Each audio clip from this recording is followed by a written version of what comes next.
إن الحمد لله نحمده ونصلي على رسوله الكريم أما بعد فأعوذ بالله من الشيطان الرجيم بسم الله الرحمن الرحيم قال الله سبحانه وتعالى في القرآن المجيد والبرهان الحميد يا أيها الذين آمنوا ادخلوا في السلم كافة ولا تتبعوا خطوات الشيطان إنه لكم عدو مبين. قال النبي صلى الله عليه وسلم الإيمان بضع وسبعون سبعة فأفضل قول لا إله إلا الله إماتة الأذى عن الطريق والحياء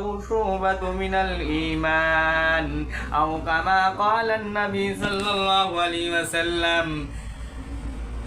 সুপ্রিয় দেশবাসী, আপনারা সকলে কেমন আছেন? বরাবরের মতো আজকেও আপনাদের সাথে একত্রিত হলাম, এর জন্য দিল থেকে শুকরিয়া আদায় করছি।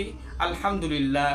আজকের আলোচ্য বিষয়, চলুন আলোচ্য বিষয় সম্পর্কে জেনে আসি। আজকের আলোচ্য বিষয় হলো ইসলাম। ইসলাম, পরিপূর্ণ ইসলাম, এই সম্পর্কে আজকে কিছু আলোচনা করব ইনশাআল্লাহ।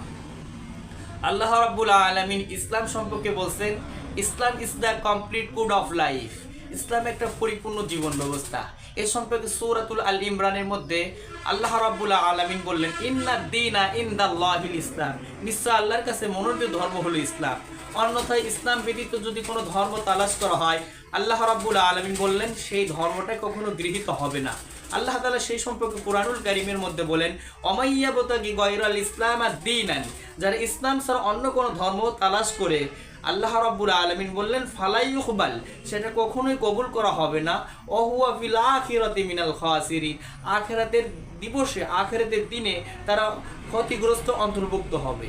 এজন্য ইসলাম আমাদেরকে কি শেখাইছে? ইসলাম আমাদের ব্যক্তিগত জীবন থেকে রাষ্ট্রীয় পর্যন্ত ইসলামের স্টেপ বাই স্টেপ প্রত্যেকটা পুঙ্খানুপুঙ্খারূপে ইসলাম আমাদেরকে, রাসূল সাল্লাল্লাহু আলাইহি সাল্লাম প্র্যাকটিক্যালি আমাদেরকে ইসলাম শিখিয়ে গেছে। আল্লাহ রাসূল সাল্লাল্লাহু আলাইহি সাল্লাম বলেছেন কিভাবে সংসার করতে হবে, কিভাবে রাষ্ট্র পরিচালনা করতে হবে, কিভাবে সামাজিকতা করতে হবে, কিভাবে প্রত্যেকটা ইসলামের মধ্যে প্রত্যেকটা পুঙ্খানুপুঙ্খরূপে তার রূপের স্বরূপটা দেখায় গেছে। এজন্য আল্লাহ রাসূল সাল্লাল্লাহু আলাইহি ওয়াসাল্লাম বলেছে যে ইসলাম ছাড়া যদি কেউ কোনো ধর্ম মতাদর্শ তালাশ করে, সেটাকে কখনো গৃহীত হবে না। এজন্য আল্লাহ রাসূল সাল্লাল্লাহু আলাইহি ওয়াসাল্লাম বলেছেন ইসলাম যদি স্টেট কায়েম করতে হয়, তাহলে সর্বপ্রথম আল্লাহ রাসূল সাল্লাল্লাহু আলাইহি ওয়াসাল্লাম দুইটা জিনিসকে নিয়ন্ত্রণ করতে বলছে। একটা হলো মুখ, আর একটা হলো তার লজ্জাস্থানকে হেফাজত করতে বলছে। আল্লাহ রাসূল সাল্লাল্লাহু আলাইহি ওয়াসাল্লাম সহিহ রাওয়ায়াতে বর্ণনা করছে, আল মুসলিমু মান সালিমাল মুসলিমুনা মিন লিসানি ওয়া ইয়াদিহি, মুসলমান হলো ওই ব্যক্তি যার হাত এবং জবান থেকে অপর মুসলমান নিরাপদ থেকে। অর্থাৎ আমাদের হাতকে সংবরণ করে রাখতে হবে, সংবরণ রেখে আমাদের হাতটাকে আমাদেরকে নিয়ন্ত্রণ রাখতে হবে। দেখা যায় অনেক সময় আমাদেরকে হাত দিয়ে আমরা অনেক দিনী ভাইকে আমরা প্রতিহিত করি, মুখ দিয়ে অনেক দিনী ভাইদেরকে প্রতিহিত করি না। এটা ইসলাম এটাকে কখনোই পছন্দ করে না। ইসলাম এটাকে লাইক করে না, কখনোই ইসলাম এটাকে পছন্দ করে না। ইসলাম এমন একটা জিনিস শেখাইছে, ইসলাম মানুষের মানবতার দিকে টেনে নিয়ে যায়। ইসলাম এবং কোরআন এবং সুন্নাহ কি বলছে? রাসূল সাল্লাল্লাহু আলাইহি সাল্লাম কাফিরদের প্রতিও তিনি কঠোর হয়েছেন, কিন্তু কখন কঠোর হয়েছে? যখন কাফেররা রাসূল সাল্লাল্লাহু আলাইহি সাল্লামের প্রতি প্রতিহিত করত। আল্লাহ রাসূল সাল্লাল্লাহু আলাইহি সাল্লাম কোনো যুদ্ধেই তিনি ঝেঁপে যেতেন না। যখন রাসূল সাল্লাল্লাহু আলাইহি সাল্লামকে ওহী দ্বারা আল্লাহ তাআলা যখন ওহী নিয়ন্ত্রণ করতেন, ওহী দ্বারা যখন তাকে নিয়ন্ত্রণ করতেন, তখনই তিনি আল্লাহ রাসূল সাল্লাল্লাহু আলাইহি সাল্লাম তখনই যুদ্ধেই তিনি ঝাঁপিয়ে যেতেন। রাসূল সাল্লাল্লাহু আলাইহি সাল্লাম কাফিরদের প্রতি কঠোর হতে বলছেন। এই জন্য আল্লাহ তাআলা সূরা তওবার মধ্যে বলছেন, ইয়া আইয়ুহান নাবিয়্যু জাহিদুল কুফফার ওয়াল মুনাফিকিনা ওয়াগলুজ আলাইহিম ওয়া মাওয়াহুম জাহান্নাম ওয়া বিসাল মাসির। আল্লাহ তাআলা কুরআনুল কারীমের মধ্যে কি সুন্দর কথা বলছেন। কুরআনুল কারীম আমাদেরকে কি সুন্দর কথা বলছে। আল্লাহ তাআলা নবীকে ইন্ডিকেট করেছে, হে নবী, ইয়া আইয়ুহান নবী, হে নবী, জাহিদুল কুফফার, আপনি কাফেরদের প্রতি কঠোর হন, ওয়াগলুজ, তাদের প্রতি আপনি কঠোর হন, তারা কেমন আপনার প্রতি যেমন তারা কঠোর হয়, যেমন আল্লাহ রাসূল সাল্লাল্লাহু আলাইহি সাল্লামের সুন্নাহ নিয়ে যারা উল্টাপাল্টা করছে, আল্লাহ তাআলা কুরআনুল কারীমের মধ্যে বলছে ওয়া বিসাল মাসির, এরা কতই না এদের আবাসস্থল কতই না নিকৃষ্ট হবে। আবাসস্থলটা কেমন হবে? যে আল্লাহ রাসূল সাল্লাল্লাহু আলাইহি ওয়াসাল্লাম বলেন যে ঈমানের যে 70টা শাখা আছে, আল্লাহ রাসূল সাল্লাল্লাহু আলাইহি ওয়াসাল্লাম বলেন আল ঈমানু বিদউন ওয়া সাবউনা সাবআতান, ঈমানের 70টা শাখা আছে, তার মধ্যে অন্যতম শাখা হলো লা ইলাহা ইল্লাল্লাহ, আল্লাহ ছাড়া কোনো ইলাহ নাই। এই কথা যার ইয়াকিন দিয়ে বলবে, আল্লাহ রাসূল সাল্লাল্লাহু আলাইহি ওয়াসাল্লাম বুখারী শরীফের হাদিসে বর্ণনা করেছেন মা মিন আবদিন ক্বালা লা ইলাহা ইল্লাল্লাহ সুম্মা মাতা ইল্লা দাখালাল জান্নাহ। কত সুন্দর রাসূল সাল্লাল্লাহু আলাইহি ওয়াসাল্লাম কত আজ থেকে 150 বছর আগে কত সুন্দর কথা বলছে। মা মিন আবদিন, যখন কোনো বান্দা কি বলবে, মা মিন আবদিন ক্বালা লা ইলাহা ইল্লাল্লাহ, যে আল্লাহ ছাড়া কোনো ইলাহ নাই, আল্লাহ বাদে কোনো উপাসনা নাই, আল্লাহ বাদে কোনো কিছু নাই, পাথর পূজা, গাছ পূজা, পীর পূজা এটাকে করা যাবে না।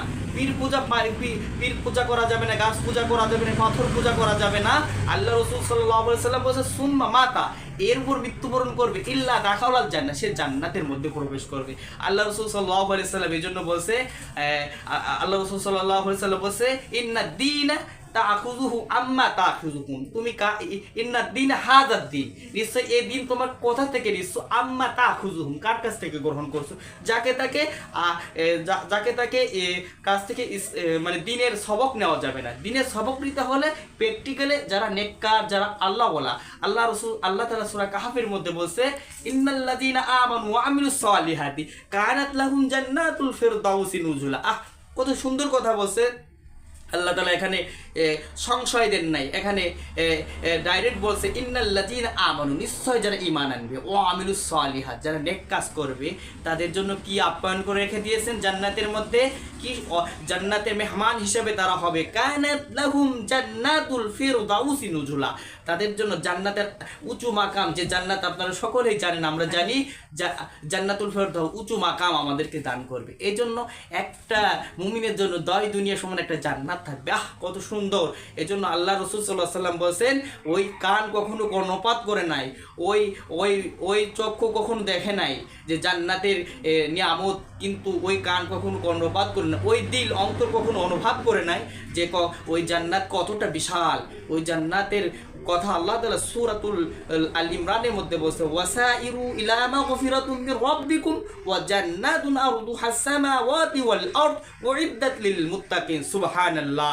আল্লাহ তাআলা বলছে ওয়াসাইরু ইলা মাগফিরাতুম, তোমরা তোমাদের রবের ক্ষমার দিকে দৌড়াও, প্রতিযোগিতা করো। ওয়াসাইরু ইলা মাগফিরাতুম মির রাব্বিকুম ওয়া জান্নাতিন আরদুহাস সামাওয়াতি ওয়াল আরদ।